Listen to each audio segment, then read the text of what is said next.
गर्म या ठंडा। सभी वस्तुएं समान रूप से गर्म अथवा ठंडी नहीं होती हैं।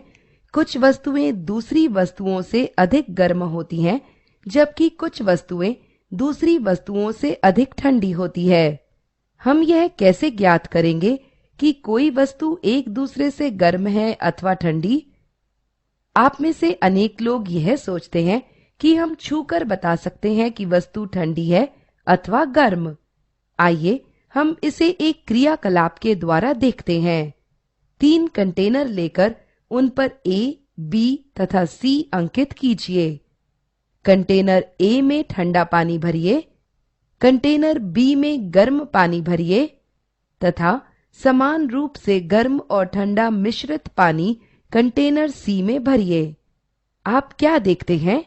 आप बाएं हाथ को कंटेनर A में तथा दाहिने हाथ को कंटेनर B में 2 मिनट के लिए डालिए। इसके पश्चात अपने दोनों हाथ कंटेनर C में डालिए। आप क्या अनुभव करते हैं?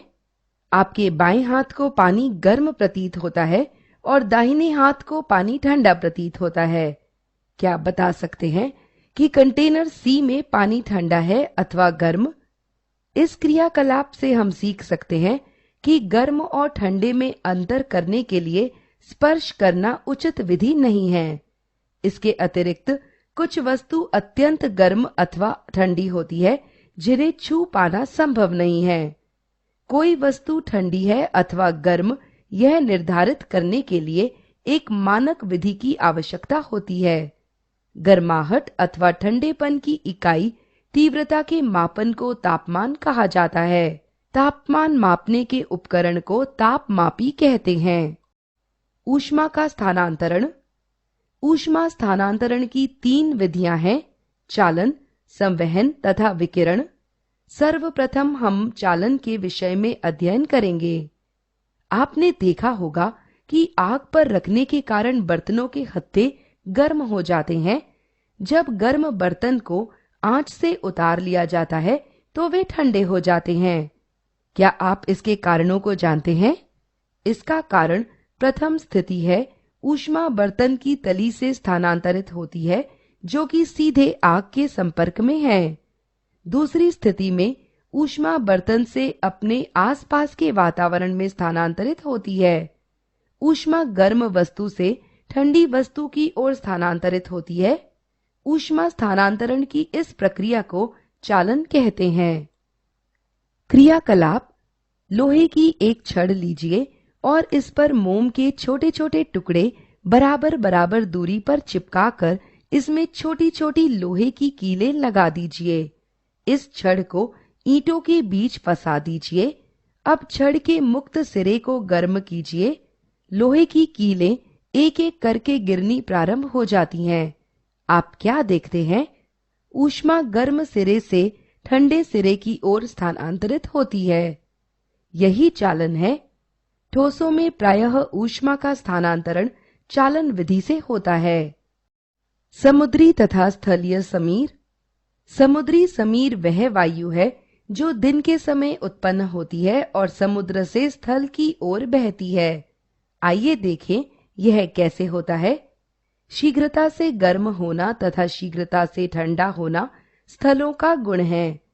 दूसरी ओर पानी देर से गर्म होता है और देर से ठंडा होता है। अतः दिन के समय स्थल जल की अपेक्षा तेजी से गर्म हो जाता है। स्थल के ऊपर की वायु गर्म होकर ऊपर की ओर उठती है। इसके कारण समुद्र की ठंडी वायु स्थल की ओर भागती है। इसे समुद्री समीर कहते हैं। स्थल की गर्म वायु चक्र पूरा करने के लिए समुद्र की ओर भागती है। रात्रि में इसका ठीक विपरीत होता है। रात में स्थल जल की अपेक्षा तेजी से ठंडा हो जाता है। अतः स्थल के ऊपर की वायु समुद्र की ओर भागती है। इसे स्थलीय समीर कहते हैं। ऋतुएं तथा वस्त्र। जैसा कि हम जानते हैं कि जब कोई वस्तु ऊष्मा का अवशोषण करती है तो इसका तापमान बढ़ता है।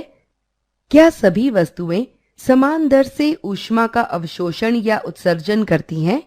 आइए हम एक क्रियाकलाप द्वारा इसकी जांच करते हैं। दो एक समान आकार के कंटेनर लीजिए। एक कंटेनर को काले पेंट से तथा दूसरे को सफेद रंग से रंग दीजिए। इन दोनों कंटेनरों में समान मात्रा में पानी भरकर उन्हें 1 घंटे के लिए धूप में रख दीजिए। दोनों कंटेनरों के तापमान की माप लीजिए। आपने क्या देखा? काले रंग के कंटेनर का तापमान अधिक है। ऐसा क्यों हुआ? इसका उत्तर अत्यंत सरल है। ऐसा इसलिए हुआ क्योंकि काला रंग इस पर पड़ने वाली सभी विकिरणों को अवशोषित कर लेता है। दूसरी ओर सफेद रंग विकिरणों को बिल्कुल भी अवशोषित नहीं करता है, बल्कि यह विकिरणों को परावर्तित कर देता है। हम सर्दियों में काले अथवा गहरे रंग के वस्त्र तथा गर्मियों में सफेद अथवा हल्के रंग के वस्त्र क्यों पहनते हैं? काला रंग अधिक ऊष्मा अवशोषित करता है और बहुत कम दर से ऊष्मा उत्सर्जित करता है, अतः इसमें ऊष्मा लंबे समय तक संरक्षित रही। सफेद रंग बहुत कम ऊष्मा अवशोषित करता है और तीव्र दर से उत्सर्जित करता है। ऊनी वस्त्र सर्दियों में हमें किस प्रकार गर्म रखते हैं? ऊन ऊष्मा का कुचालक है और यह ऊष्मा को बांध लेता है, जिससे सर्दियों में हमारा शरीर गर्म रहता है और हम गर्मी का अनुभव करते हैं।